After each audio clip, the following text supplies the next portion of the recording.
Assalamu alaikum warahmatullahi wabarakatuh.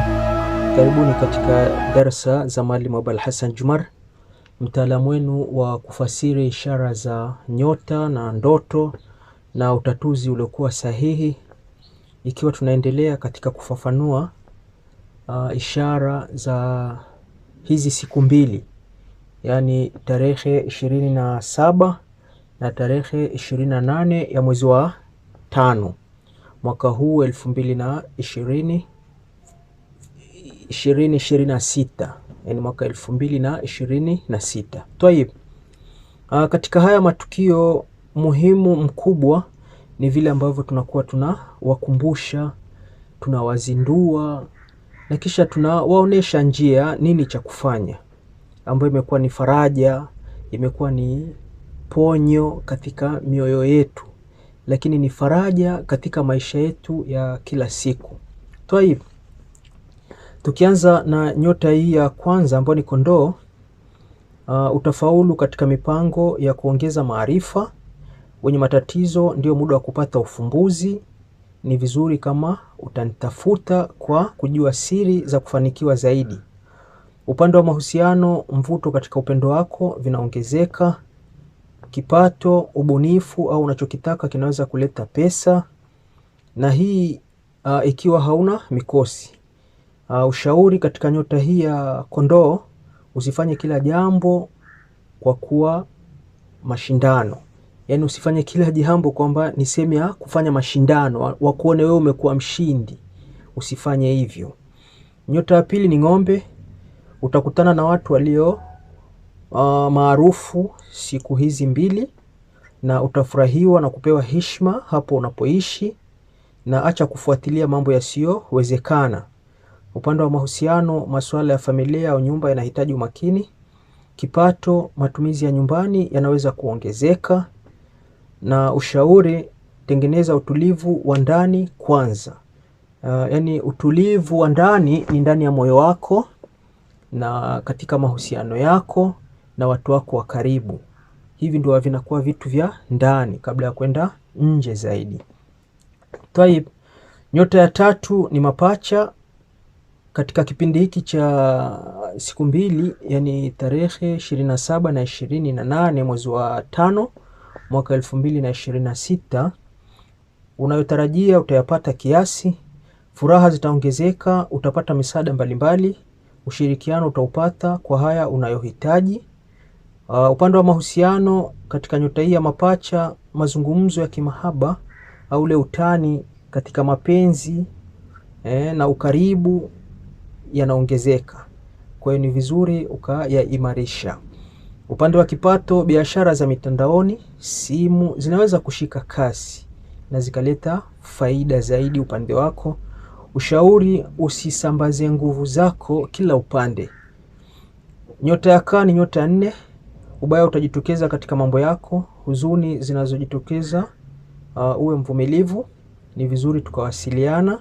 Mahusiano, katika nyota ya kaa, kutafuta usalama kwa kihisia kutakuwa muhimu zaidi. Na upande wa kipato, pesa zinaweza kuja lakini matumizi pia yataongezeka. Kwa ni vizuri kuangalia katika matumizi yako. Kushauri katika nyota ya kaa, ni vizuri ukapanga matumizi yako kwa hikma. Ni kwa uweledi zaidi. Usiende tu madamu umetaka basi wewe ukawa unafanya.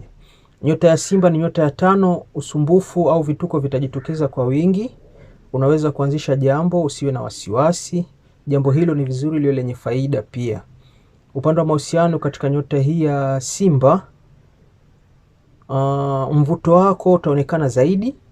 Watu watakutazama kwa karibu. Na kipato, fursa kupitia wingi wa watu au uongozi zinaweza kufunguka zaidi.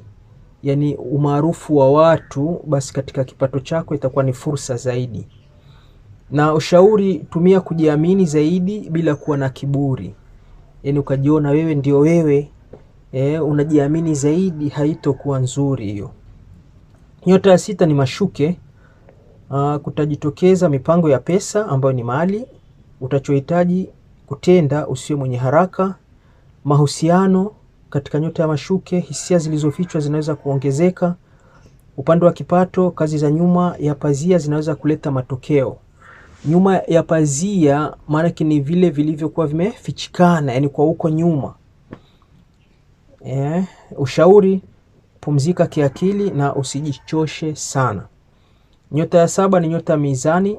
Katika kipindi hiki cha hizi siku mbili, yani tarehe 27 na tarehe 28 mwezi wa 5 mwaka huu 2026, ulikuwa umepunguza matumaini kwa matatizo yanayokuandama. Sasa utapata matumaini makubwa na yataleta faida zaidi, haswa ukiwa huna mikosi. Utapata misaada kutoka kwa ndugu. Upande wa mahusiano, katika nyota hii ya mizani, marafiki wanaweza kugeuka kuwa karibu kihisia. Si kwamba watakugeuka wawe maadui, lakini watakuwa karibu na wewe kihisia. Upande wa kipato, mifumo inaleta muunganiko muhimu. Na pia ushauri, chagua watu wanaokupa amani zaidi. Wale wanaokupa amani ndio unaweza ukawa unaamiliana nao zaidi, unahusika nao zaidi, unafanya nao shughuli zaidi katika kipindi hiki. Nyota ya 8 ni nge. Misaada yahitajika zaidi kwa wazazi wako. Kufichuka kwa siri nyingi kutajitokeza. Hali ya kusumbua mwili wako itajitokeza pia. Utaona mwili una mabadiliko. Mara unaumwa kichwa, mara macho yanawasha, mara sehemu za siri zina maumivu, vitu kama hivyo. Mahusiano, muda wa kazi unaweza kuathiri mvuto. Yani ukawa uko busy sana kwenye shughuli zako kuliko katika mahusiano yako. Kwa hilo unatakiwa kuliangalia vizuri na kulifanyia suluhisho kadiri utakavyoweza. Na upande wa kipato, katika nyota hii ya nge, nyota ya 8, kuna nafasi ya kuonekana au kupata heshima, haswa kazini au kwenye sehemu zako za shughuli za kuingizia kipato. Ushauri, usibebe wasiwasi peke yako. Nyota ya 9 ambayo ni mshale, utapata zawadi siku ya leo au katika hizi siku mbili. Tabasamu nyingi kutoka kwa watu zitajitokeza. Mambo mengi utafanikiwa, haswa ukiwa huna mikosi, na pia utaendelea kusikilizwa shida zako. Hasira ni vizuri ukapunguza. Katika mahusiano, katika nyota hii ya 9 ambayo ni mshale, safari au mawasiliano ya mbali yanaweza kuleta ukaribu katika mahusiano yani. Na kipato, elimu, kujifunza au safari vinaweza kufungua riziki zako au mipango ya kipato katika maisha yako.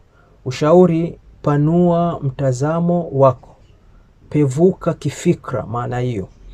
Nyota ya 10 ni nyota ya mbuzi. Katika kipindi hiki cha tarehe 27 na tarehe 28 ya mwezi wa 5 mwaka huu 2026, utasumbuliwa kwa maradhi kama kukohoa na moyo, kusikia moyo unaenda mbio. Vyote hivi vitakuongezea unyonge. Tafuta tiba haraka au tafuta ushauri haraka. Upande wa mahusiano, hisia za ndani zinaweza kuwa ni nzito zaidi. Yani ukajikuta hisia zinaongezeka, mawazo ya kumpenda umpendaye yanaongezeka, ndio maana yake kwa hivyo. Upande wa kipato, fedha za pamoja zinahitaji tahadhari. Yani kama unafanya ile partnership, inahitaji tahadhari katika kipindi hiki. Ushauri, epuka kufanya maamuzi ya siri kwa haraka. Upande wa nyota 11 ni nyota ya ndoo. Tegemea kupokea wageni wanaotoka mbali. Yani yaweza ukapoteza kitu ambacho unachokipenda. Na mapenzi yataandamwa kwa vurugu. Yani mizozo utaona inaongezeka. Na kisha upande wa ndoo, katika mahusiano, ushirikiano na mazungumzo ya wazi yataongezeka. Kipato chako, muunganiko unaweza kuleta mafanikio.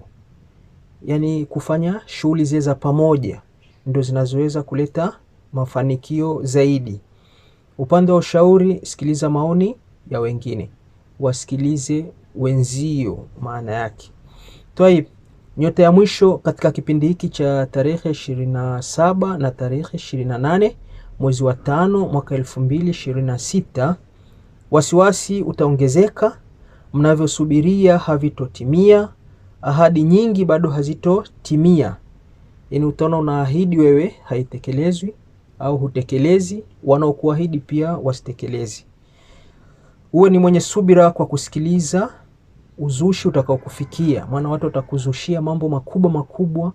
Sasa ni vizuri ukawa mvumilivu, usipanic, usikasirike. Upande wa mahusiano utahitaji upole na utulivu zaidi. Kipato, majukumu ya kazi yanaongezeka polepole ambayo yataleta faida. Ushauri, linda afya na nguvu zako. Asanteni sana kwa kunisikiliza, mtaalamu wenu wa kufasiri ishara za nyota na ishara za ndoto na utatuzi pia sahihi. Asanteni sana.